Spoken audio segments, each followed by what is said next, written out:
You want this? Yes. Okay, so we are doing Mishlei, chapter 21, pasuk 1, pasuk aleph. Polygamy mayim lev melech biad Hashem el kol asher yachpotz yatenu.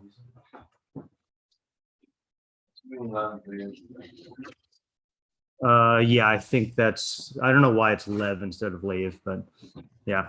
All right, translation. I helped you with the first word. Yeah, I see. Streams of water. Streams of water are the heart of a king in the hand of Hashem. On all that he desires, he will tilt it. Yeah. I'm actually going to go ahead and assume that the all is L, is 2, because I just don't know what it would mean if it was all. So to everywhere he desires, he will, how do you translate? You have to know? Turn it? Tilt it? Yeah, tilt it. Yeah, I'm going to say direct it, just because streams of water don't tilt very well unless you're in space, I guess. Yeah. Okay, there we go. Okay, so that's that. And then I use the, what do you call here? The alator here, just to show that I also translate it as streams of waters, but they say channels or canals. And I just don't know if that means that there is a like an artificial connotation. Yeah. Does it have to be he is in God? Oh, good question. Yeah. Yeah, I forgot about the ambiguity here. So he, yeah. Yeah, hold on a second. I think claim shot is he with a capital H, because oh yes. Yeah, because if you say it is the lowercase he, then like why is Hashem even being, why then it seems very disconnected from in the hand of Hashem, you know. But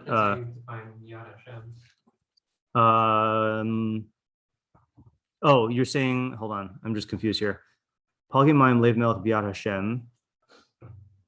Oh, I see what you're saying. Okay, yeah, no, I think you're right. I think this would go either way. Right. It could be in or with also. Right, that's also true. Okay, good. Yeah. All right. So you know what? Let me gotta go 2 lines here. Can't stretch this out anymore.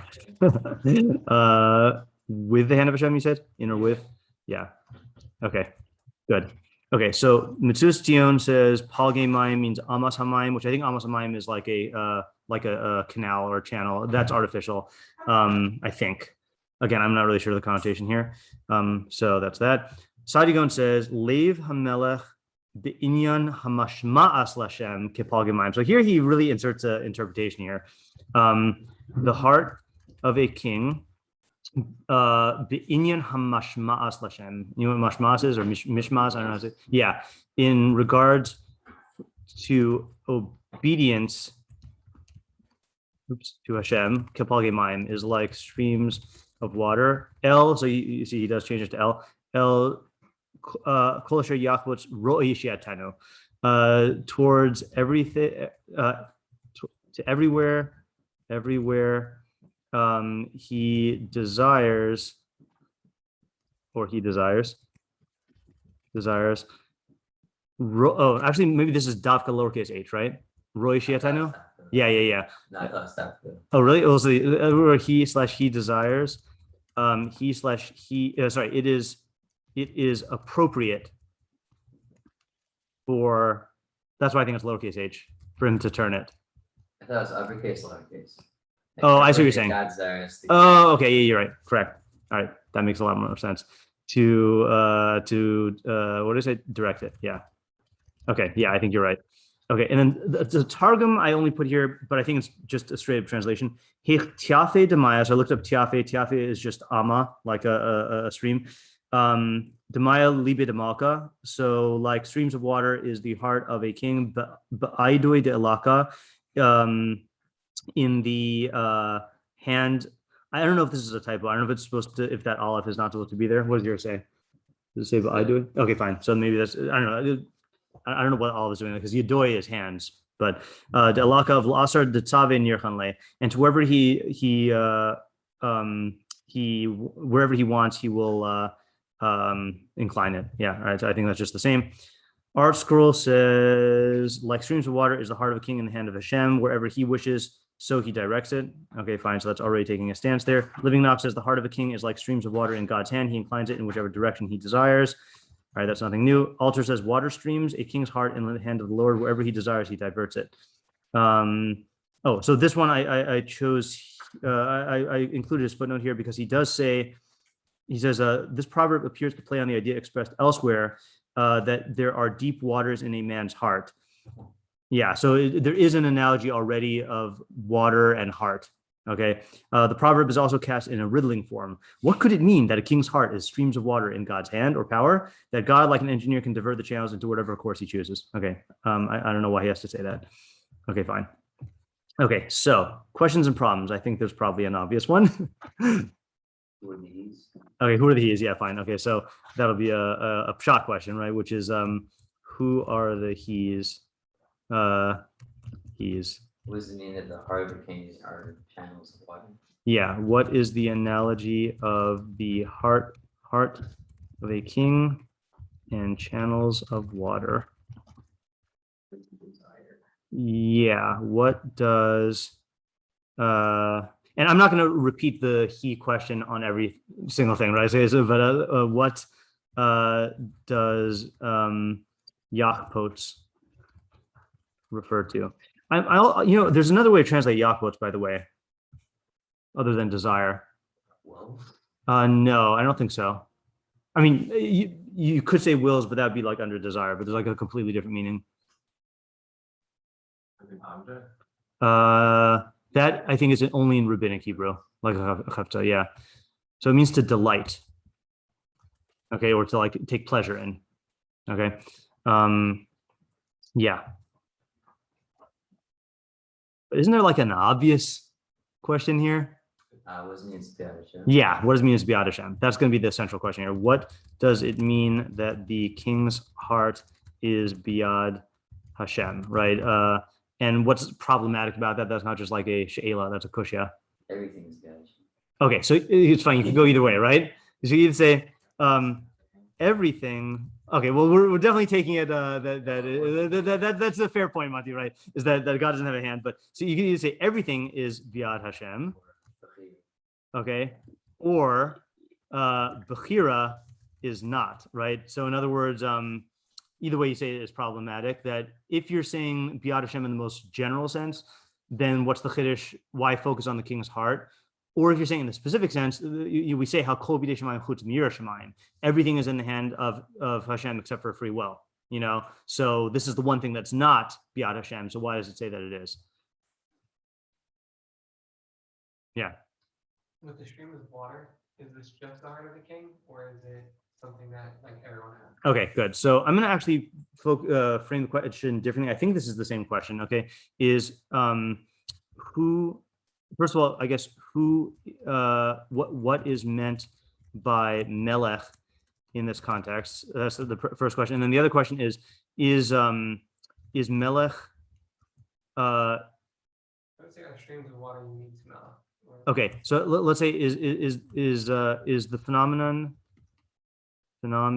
in this pasuk specific to a melech, or does it apply more broadly? Okay, and if the latter, why focus on a melech? Okay, plain shot is it's just a melech, but as we've seen, then melech could be anyone in a position of leadership. It could be anyone in a position of judgment. It could be the intellect of every man. It could be all people, but there's like a hierarchy, and like the melech is just like the quantitatively like the most top of the hierarchy. Likewise here, I do think we have to ask who is the audience of the pasuk, and what is the practical implication? Yeah. The audience not the king. Not clear, right? Because you could say if the heart of the king is truly in the hand of Hashem, maybe like if you take that in the most literal sense that like God controls it, so maybe it's davka not for the king, maybe it's for other people. Also, if you take it in Sadigon sense, then it's definitely for the king. I think, right? And I think you could also take it, I saw some meforshim take it in the sense that the pasuk is about someone who's the subject of the king, and the pasuk is like about how he should view the king. That the havamina is that the heart of a king is not in the hand of Hashem, and then this is telling you, no, it is in the hand of Hashem, and that should somehow like affect your behavior. So I guess we should also ask what's the havamina, which is kind of related to this.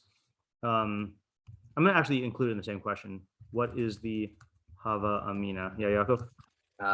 What is meant for enhanced by saying afterwards? Okay, yeah. Really what the whole segment. Yeah. What does Yaakov refer to? Yeah. You know what? I'm actually just going to include this whole thing in one in the same question here. Well, actually, sorry. You know, I'm going to do two things. What does Yachpot mean? And then what is meant by that? Yeah, I'll go show you Yachpot Yatenu. Yeah. Okay. Whoa, easy there. It's not that big of a question. Okay. Yeah. Where's Yeah. directing it? Okay, yeah, where is he directing it? Yeah, I'm gonna include that here. Where oh. I don't know what's going on there. Where is he directing it? Yeah. Good example, by the way, how in English you can't get away with preserving the ambiguities.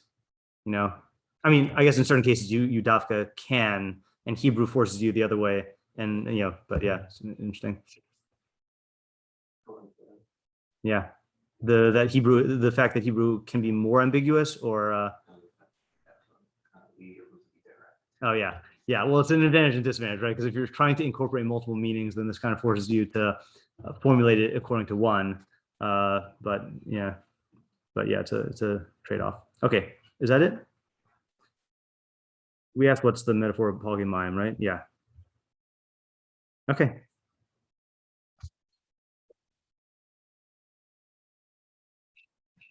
Yeah, I have a question. Sure.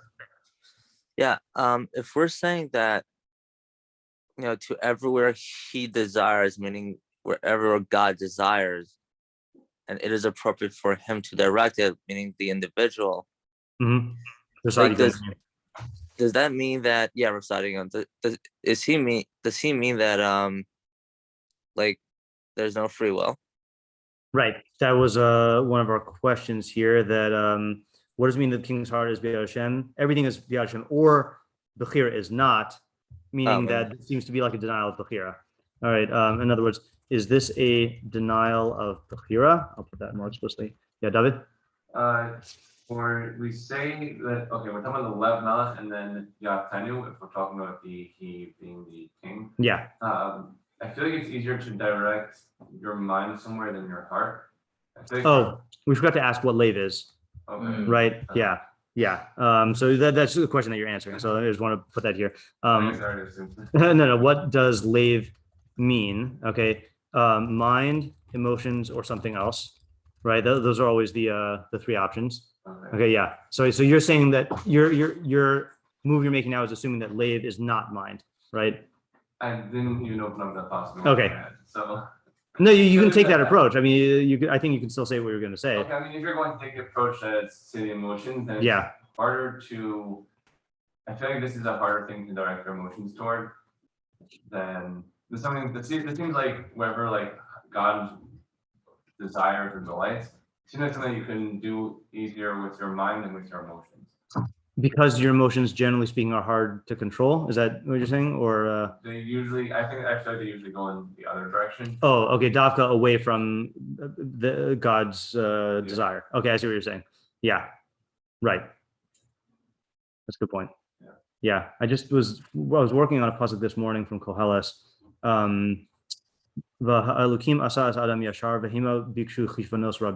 God made man upright, but then they, meaning mankind, sought many like calculations and schemes. You know, that like, you know, and then the Rashbam there says that God made the Tzat Melkim like that just, that's perceived truth, that's easy. But then once you involve all the emotions, then that directs the straight path that God set out for you off course.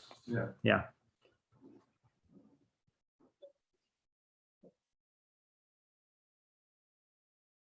What do we say?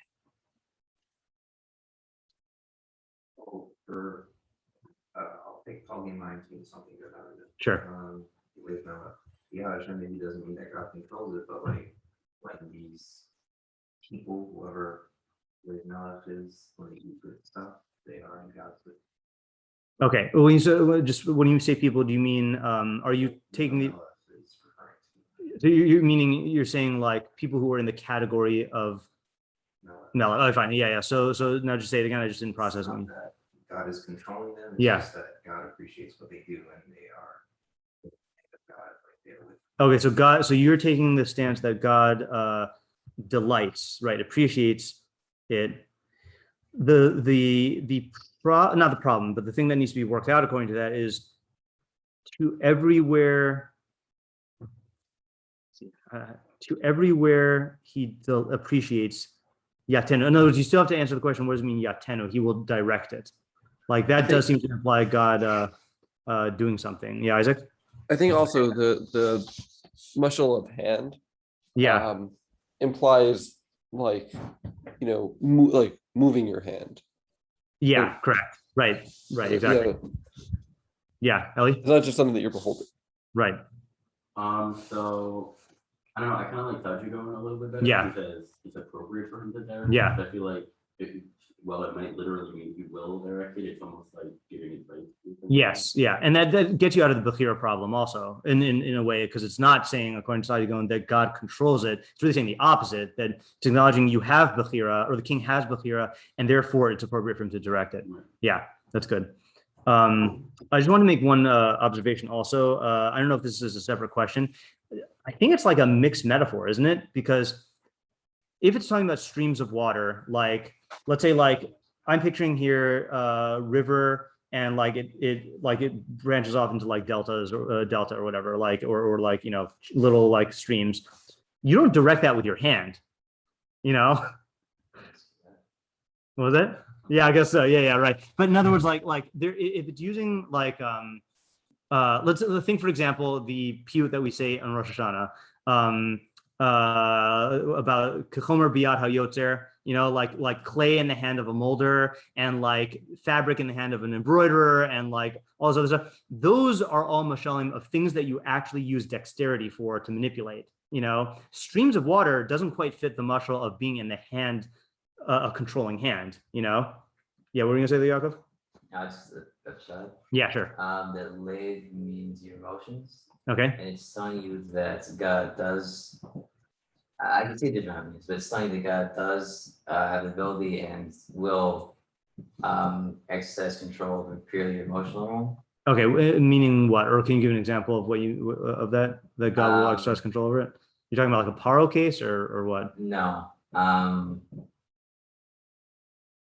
Like without affecting your beliefs or your insights, you can just like stick to, so to speak, your emotions and control like what your association is going to conflict, so to speak.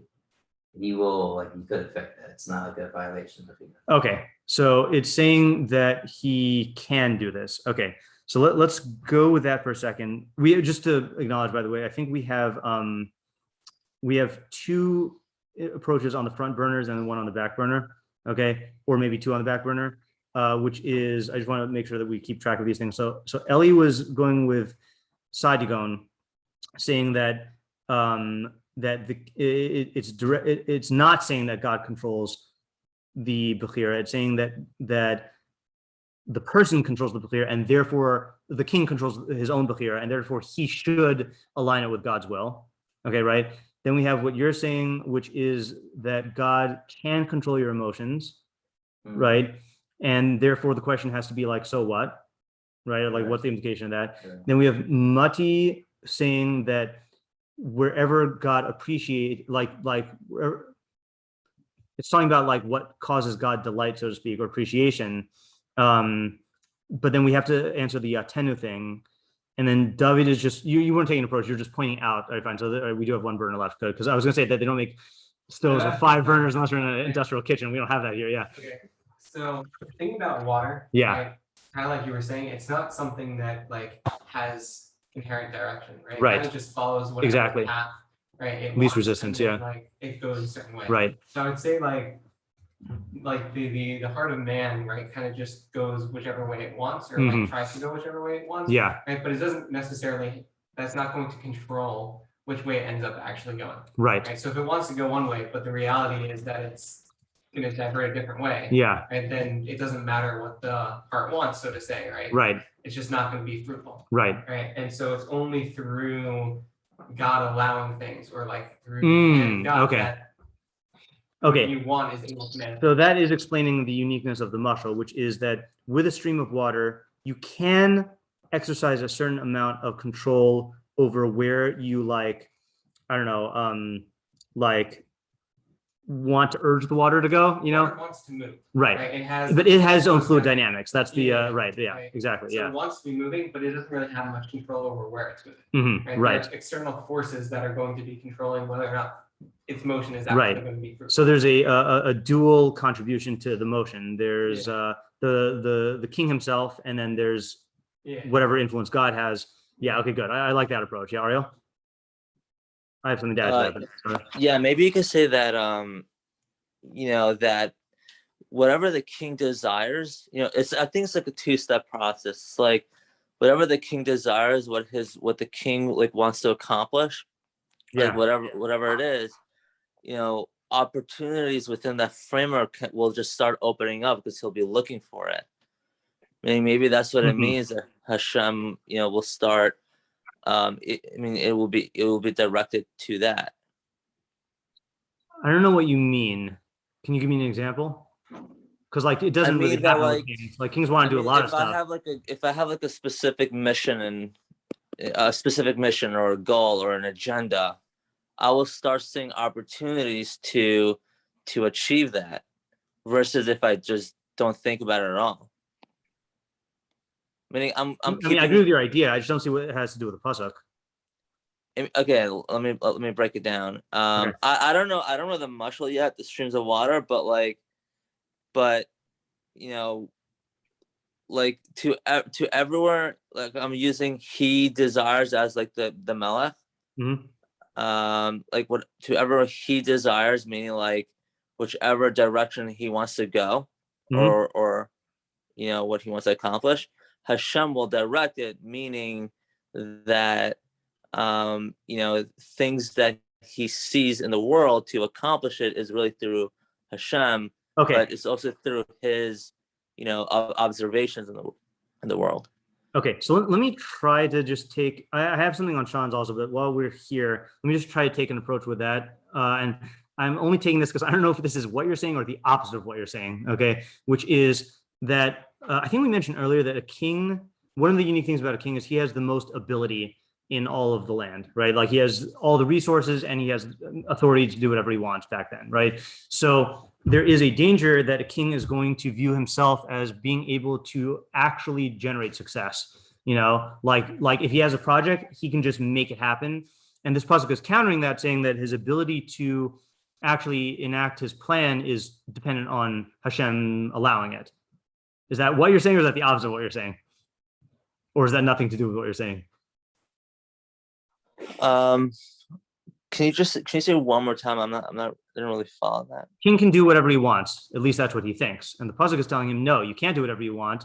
It needs to be sanctioned by Hashem in order to for it to succeed. So it's beyond Hashem. So this pasuk is countering the omnipotence fantasy of the king. It's not exactly what I'm saying. Okay, Whatever, so then I think it. your idea is false. And I'll tell you why, right? Because the way I'm hearing you saying it is that whatever the king wants, Hashem will just give him opportunities. And that's not true. Like we see many kings trying to do stuff, and it's just not true. So that's why I'm taking my approach, saying a king thinks that whatever he wants to do, then it'll happen. But in reality, it is up to Hashem. And the reason why you need to tell the king this is because the average person doesn't have the fantasy that whatever I want is automatically going to happen. I mean, we have a low-key version of that fantasy, but we don't actually like stake everything in our life on it in every major decision. So, Well, so I'm not determines on sure you. what, Yeah. yeah, but I'm not really sure what you mean about, like exactly everything is on Hashem. I mean, at the end of the day, it boils down to what we do with our, Nope, it doesn't. kingship. Nope, it doesn't, because a king could want to build a wall and make Mexico pay for it, but if the king of the Melech Olam doesn't allow that to happen, then it won't happen. Hitler could want to invade Russia and succeed, but if the king doesn't want that to happen, it's not going to happen. Yeah, but again, you're also giving cases of those two people who just inherently weren't complete thought out. They were Okay, so let's say living in a you think it fantasy, out but completely. I'm limiting it to individuals who really plan things accordingly, and they're they're thought out, and they can they have like an agenda that's relatively with David chachma. Melech wanted to build the base of Mikdash, and Hashem didn't allow him. Moshe Rabbeinu wanted to go into Eretz Yisrael, and Hashem didn't allow him. There are many cases of kings who, and yeah, Moshe was king. Many cases of kings who wanted to do stuff, and Hashem didn't allow it. And if you're going to say that all those cases involve where they made, well, no, I'm not saying all cases. I'm just saying those two. Again, Moshe Rabbeinu's case was a case where he was, where the nation were chatam in that situation, so that's why he couldn't get in. And David and Melech didn't get in for an external reason. So let's say you have a person. Do you not agree that you can have someone who makes a perfect plan, but just because your plan is perfect doesn't mean that it's gonna be successsual? Isn't that like I don't think it's gonna inherently be successful. I just think it'll lend itself to more opportunity, and maybe there's a 5% chance that it won't go through, but 95% chance that it can go through. What dictates whether there will be opportunities? Let me think about it more. Okay, sure. Yeah. I feel like either you're saying a false idea, or the idea you're saying really comes down to what I'm saying. So that's your that's your assignment. Yeah. What was that? You got an extra burner just to toss oil on it. Yeah. Okay. So now back to what Sean is saying. Tell me what your ideas again. I just have to get this out of my head. Water has oh yeah, wants to move, right, but it doesn't have control over where right. it ends up moving. Yeah. Okay, good. Right. So water. So the idea that Sean was saying is that water has its own dynamics, but it can't control where it's going. It's dependent on the terrain or whatever, right? So now let's try to figure out what the nimshal is then. So how would we apply that to the pasuk or to the heart of the king? I think that's a good approach. Yeah. I think it fits into what you were saying. I think so also. Yeah. Which is that the king thinks that he can move in any which direction. Wants to, and that's just not the reality. Okay. Right. Okay. Good. Right. Okay. Good. Yeah. The king has his own fluid dynamics, right? Monarchical dynamics or whatever. But it's only going to go in the channels that Hashem allows it to go in. Say again. King is monarch. King is monarch, but according to this idea, it would extend to everyone, but in proportion to the level of influence that they have. That's how much you need the pasuk, Especially when, let's say you make something. Yeah. You start an organization. Right? Yeah. So then you would think that, I started this organization, so I have control over the way in which the organization goes, and that's just not the case. Yeah. Exactly. Yeah. So what does lave mean? So lave means like intention or plan or desire. Yeah. Right. Yeah. And that's why I contrast it with desires. Yeah. In the end. Okay, that's good. Right. Meaning Yachpot is really the opposite, or is a synonym of Lev Melech. Yeah. Right. The king has his own desires, but really the king's desires are like streams of water in the hand of Hashem. Yeah. Exactly what pasuk says. Yeah. Isn't saying the lave itself is the thing that's the polygamy, not the results of the Yeah, and I think that's what you're explaining also, is that you're really saying both elements of the mashal are contained in polygamy, right? Is that polygamy themselves have their own dynamics, but in reality you only find streams on terrain, so it's and that's the hand of Hashem. Meaning that the streams of water, the motion of the streams of water, that's the king wanting to do certain things. But then, just like actual streams of water, they're only going to go wherever they're directed, and that's what the Hashem. Imply that the intentions are fluid, not the. Well, it implies that the intentions have their own trajectory that they want to go in, so to speak. you know, like you could have water that like is, like if water had its way, let's say a waterfall, right? If that water had its way, it would just keep going down, but that's not how the waterfall works. Is once it hits the land, it'll branch off in whatever directions the land, dictates. It's like it has its own motion. If the water falls one thing, it's like it's still the intention, it's not the results of the intention. Right. Yeah, and that's why it's saying that where it ends up is going to be in the hand of Hashem. Meaning it has its own way that it wants to go, but then wherever it ends up is going to be dependent on Hashem.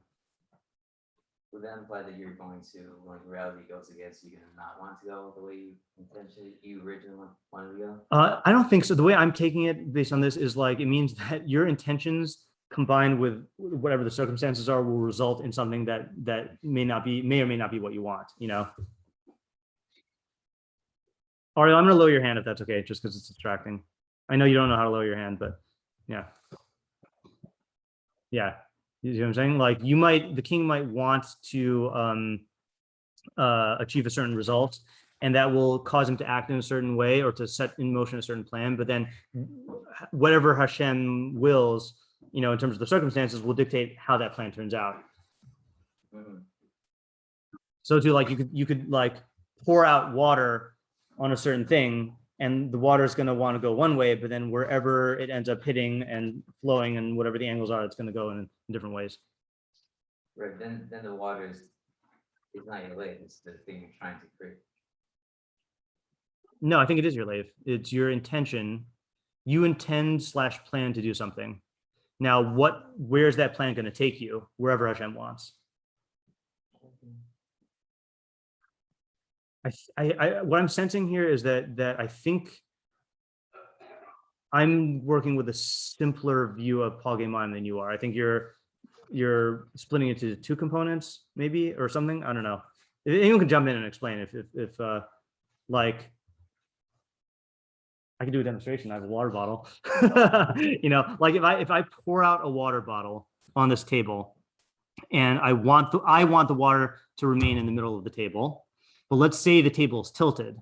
So then the water, my intent is not going to result in what I want. It's going to just flow off the table. Right. Right. So too, if I have a plan and I want to invade Russia, but then the Russians retreat, then the plan will go south.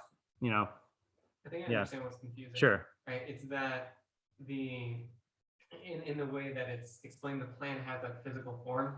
Right, the plan is the water. Right. But I think you're just seeing the intention as like something that's internal, not manifesting.